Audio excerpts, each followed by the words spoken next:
Ready? Okay, so I've taken a beef chuck roast, cubed it up into chunks, lightly seasoned it with seasoned salt.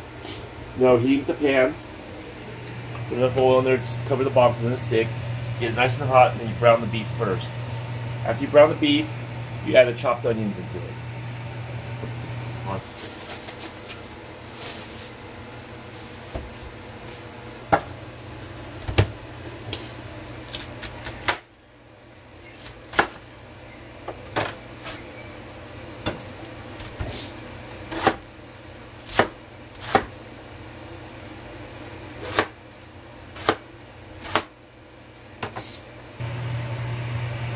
Okay, so now the oil is nice and hot.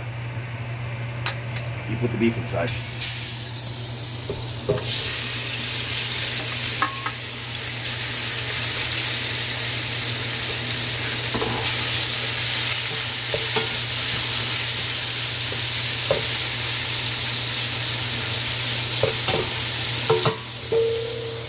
I'm going to cover it, and we're going to brown that beef for a little bit.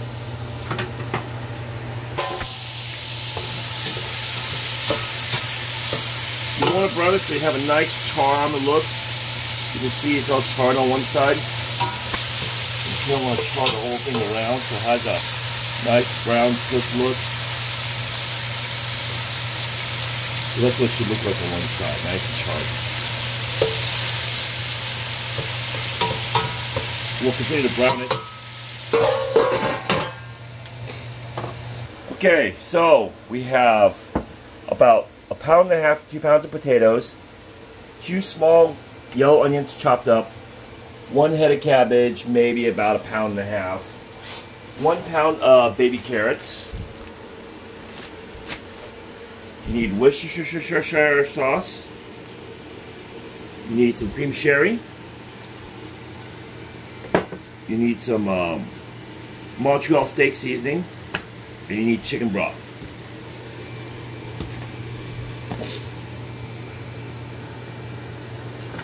And a can of corn. So the steak, the meat is all nice and brown.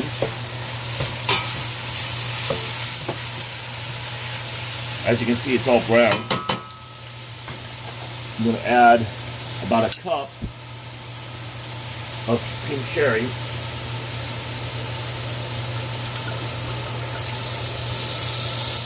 And what a cup of cream sherry does, helps break the meat down faster, tenderizes the meat.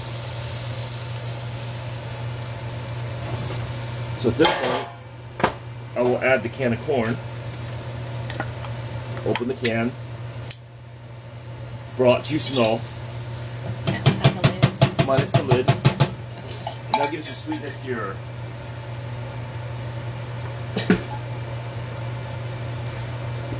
We'll add the onions.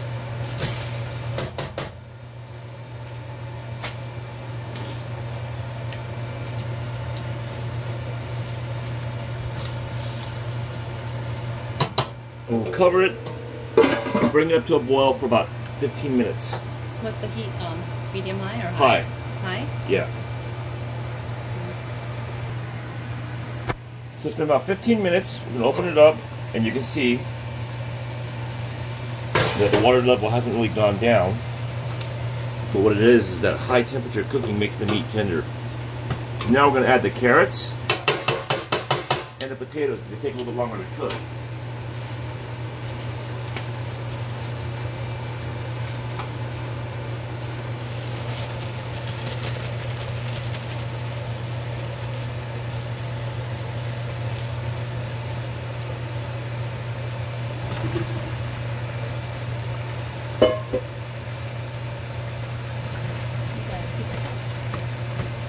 Okay.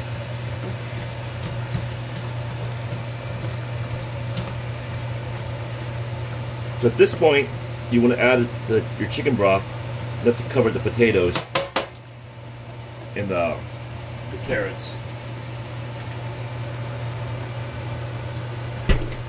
So you have to have an open can of chicken broth in the refrigerator. Use that first.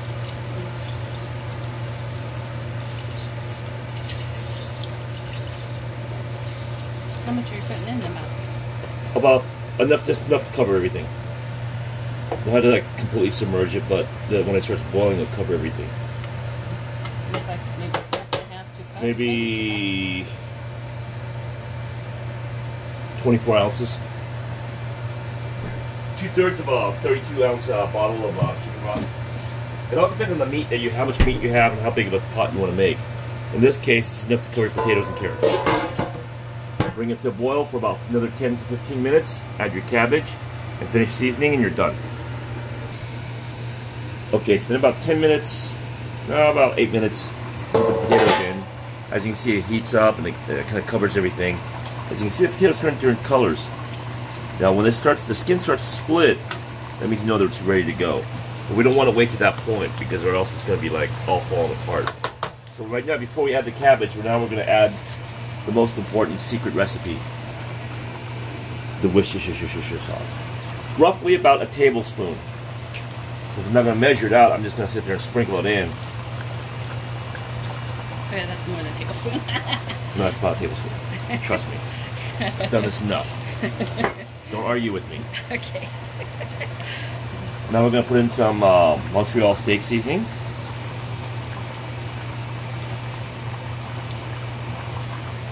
Half a tablespoon?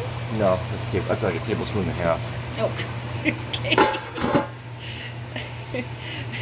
You're not going to stir it or anything, you just leave it sit there. Leave it sit on top, yeah. Okay. It'll boil. We'll let it sit for another 5 minutes and we'll add the cabbage. And then it's 10 minutes after the cabbage, so the whole process from start to finish should take you less than an hour. Ready? Okay, it's been about 5 minutes since I added the secret sauces. Potatoes are getting there. Yeah, getting there.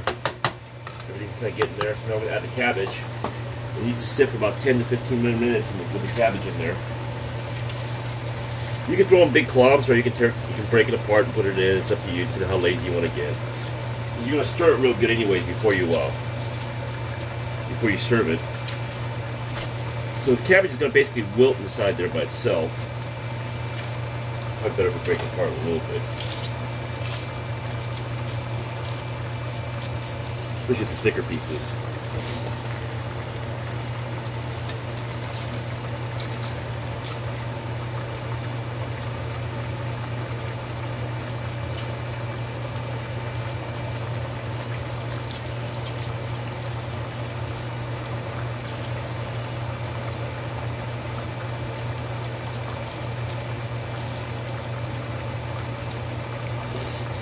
And that's going to add more moisture into the stew. It will add a little more moisture to it, but it'll basically wilt up and it'll pack itself down and give us the thickness of the stew without having a lot of water. It gives you plenty of liquidy without making it like a giant pot of soup.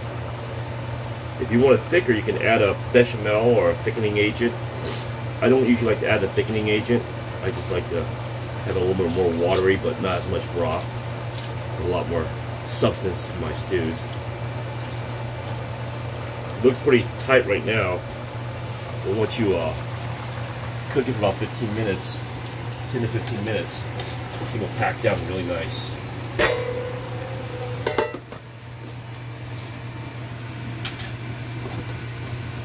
That's it. Okay. So it's been about 10 minutes since we put the cabbage in and we put the lid on it. As you can see, the lid fell down on itself, so it's no longer standing up.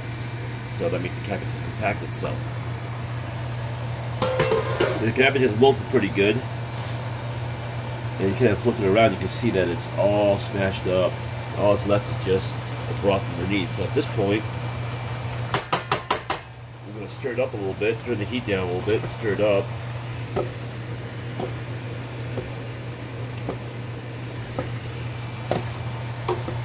So the cabbage can get some of the juice and the seasonings. Everything all mixed up in there.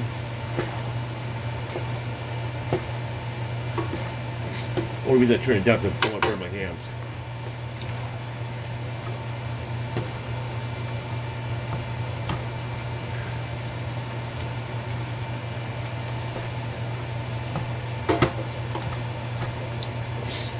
And voila! There's your beef stew in under an hour. Ready to serve.